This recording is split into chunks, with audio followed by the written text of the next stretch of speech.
Right now, News 3 is following through on the number of people who are having their rights restored after getting out of prison. That number continues to drop, and there continues to be questions about the criteria the governor is using.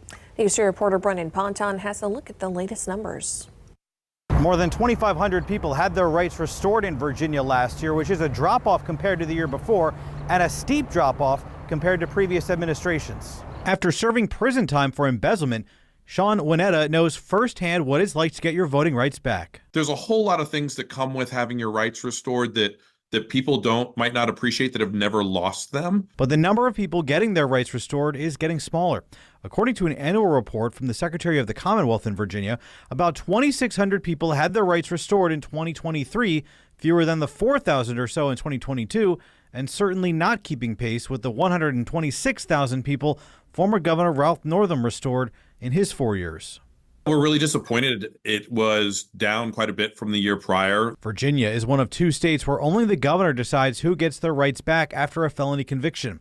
Early on in his administration, the governor's office put out a press release announcing his administration had restored 3,400 people's rights in his first 3 months in office.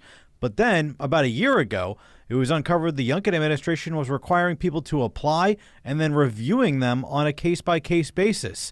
Here's what he told us last year. The review process is a thorough individual process in order for people to have their full second chance, and that's why it's so important. A year later, advocates like Winetta, who is a policy strategist for the ACLU of Virginia, say they don't have clear answers on how the governor is deciding to restore rights. There are people that are still under supervision that had murder charges that have been restored by this governor. There are people also that have nonviolent offenses that have been off of probation and supervision that have been denied. A spokesperson for Youngkin sent us a lengthy portion of a legal brief explaining the process his administration uses for restoring rights.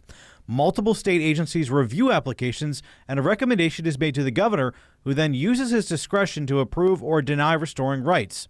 The brief says he takes this power seriously. As now, a year later, advocates say they wish they had a better understanding of how his process works. In Norfolk, Brendan Ponton, News 3.